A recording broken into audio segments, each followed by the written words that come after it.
What's up, guys? Have you ever wondered how satellites like Starlink beam data across the cosmos at light speed?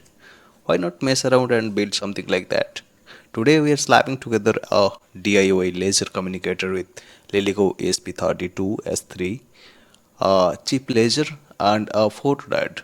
By end of this video, you will send messages through light, just like a mini satellite. So grab on your tools and let's get started.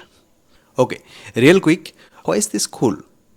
Satellite like Starlink uses lasers to shoot data to each other in space. It's faster than radio, super secure, and doesn't get all fuzzy. We're doing a janky DIY version today. Think like Hello World across your room with a laser. Same idea as space, just less spacey. Alright, here is what you need. Lilico T Display S3 ESP32 board. This thing got a screen and it's a dot chip, perfect for our project. Little 5-volt laser module, mine is green on. Photodiode, whatever you find on eBay, 10K register, couple of breadboards, some jumper wires, USB-C cable to plug in the ESP32, and a laptop with Arduino IDE. Probably cost like 20 bucks total, and check the description for where I got mine. Oops, dropped the ESP32. Still kicking, no worries. This board is our brain, packing a dual core processor at 240 MHz with a screen to show our messages. Compare that to the Apollo guidance computer running at merely 2 MHz with no screen guiding moon missions. Our ESP32's got way more processing power for cheap. Here is the plan.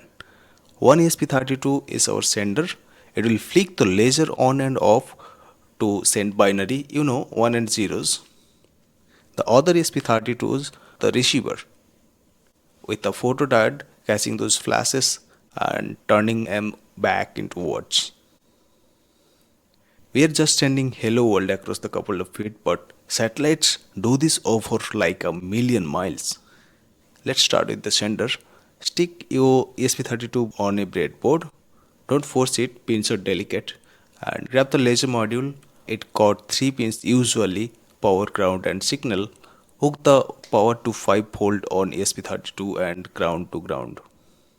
And signal to, let's say, GPIO21. That's what we'll use to tell the laser when to blink. Double check your connections because lasers drop power, so loose wires could cause issues. Also, never point the lasers at your eyes or anyone else. Safety first. Now the receiver. Get your other ESP32 on a breadboard and take the photodiode. Check the datasheet if you fancy, but usually the short legs is a cathode, goes to ground, and the long leg is anode, hooks to GPIO pin 3. That's an analog pin. And then slap a 10K resistor from that anode to 3.3 volt and boom, circuit done. For a high power laser, the problem is GPIO pin on ESP32 can't handle the current those beefy lasers need. They're good for signals, not for powers. So we're gonna hack together a power amplifier to juice it up safely. Connect GPIO21 to the base of the transistor through 1K resistor to keep things chill, and then wire the lasers positive lead to 5-volt pin on ESP32 and the negative lead to the collector of the transistor. The emitter goes to the ground. Now the GPIO just tells the transistor when to let the 5-volt flow through the laser, and the board stays happy. Check it out, way brighter, and the transistors is doing the heavy lifting. So our GPIO is just chilling and sending signals without breaking the sweat. If you're using super high power laser, double check your transistor specs. Some need a heat sink.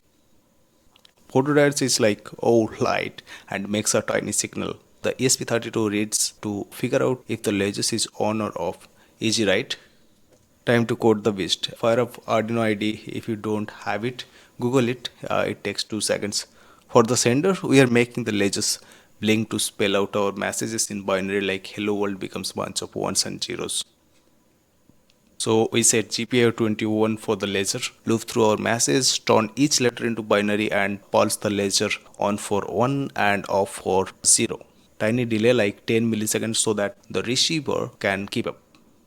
I'll toss the code in the description and GitHub repo. Receiver's turn.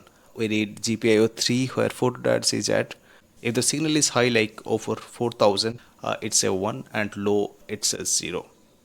We grab those bits, glue them into letters and show the messages on the esp32 screen, and code is in the repository too.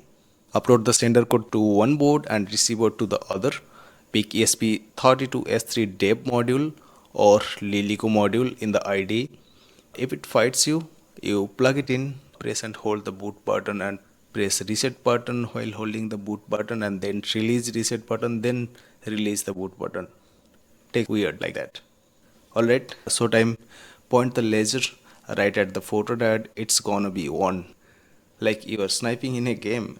Plug in both boards and let's see if this works. There it is. Hello world. We're basically SpaceX now, and if it's not working, wiggle the laser, alignment is a pen, and or turn off your lights. Photodiodes gets confused by random glare, or add some glare reduction technique like this one. Let's take this bad boy outside and see how far we can push it.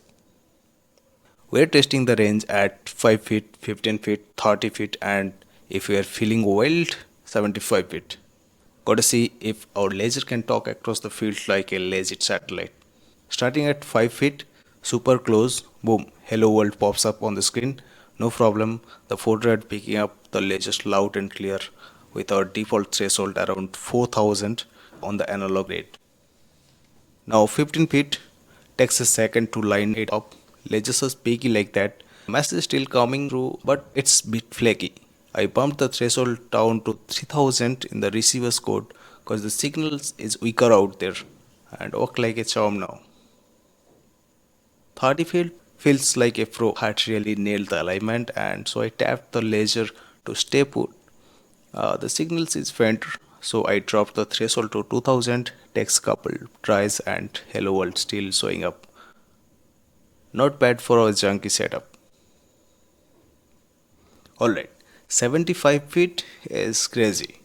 The lasers is spreading out, drop the threshold to 1800 cause the photon is barely catching it. After some fiddling, we got the masses. It's slow and needs perfect aim, but to 75 beats with this cheap gear, that's some stalling level bragging, right? Each distance needed a little threshold trick in the code. Further you go lower, you set it. Play around with it yourself and don't sweat it if it's take few tries. These things talking across a field, that's a pretty dang cool. Alright, now let's see how quick we can make the laser talk. We're gonna test the data speed by sending our hello world message at different pulse rate. Basically, how fast we blink the laser. We'll try a few settings to mimic satellite vibes and find out what our setup can handle. Starting chill with a 250 millisecond pulse, each bit take 250 milliseconds, so it's nice and slow. At this speed, the receiver is picking up hello world crystal clear on the screen and feeling like we're just strolling through space. Now 50 milliseconds per bit, 5 times faster, message still coming through and looking the same. Now 25 milliseconds per bit, twice as fast. Takes a second to realign the laser cause it's got a bit dead on. And message still comes through, but I notched the receiver threshold down to 3000 since photodiode is working harder to catch those quick flashes. Looking solid. Okay, now 10 milliseconds per bit. Things are getting spicy, alignment is a pain, and the first try was gibberish. Dropped the threshold to 2500 and held my breath. After some fiddling, hello world shows up, but it's a big wonky. If I bump it, it's pushing our cheapo setup hard. Last one, 1 milliseconds per bit. Full send, this is like screaming fast for our gear. Had to drop some threshold to 1500 and practically grew the laser in place. It worked, kinda. Kinda got the message half the time, but it's a glitchy as heck. Guess what? 10 milliseconds is our sweet spot for now. So faster pulses means more data, but you gotta dial in that threshold. Lower for quicker blinks and keep everything lined up tight. Our risk is not Starlink, but sending messages this fast with a $5 laser. Yeah, that's a win in my book. If something is not working, check this. If laser is dead, rewire it or fix the GPIO in the code. If receiver spitting nonsense, then aim better or mess with the signal threshold. If esp32 is bricked, hold boot, then hold reset, then release boot and try uploading the code again. Hit me up in the comments if you are stuck. I got you. There you go. You built a laser communicator that's like a baby Starlink 5s, and try sending down messages or see how far you can push it. Next step, I don't know, make it tweet or something. Sky's the limit. If this was fun, smash the like button, sub for more weird experiments, and drop a comment with how you built or how you broke, and links to the code and parts below. Catch you next time. Stay nerdy.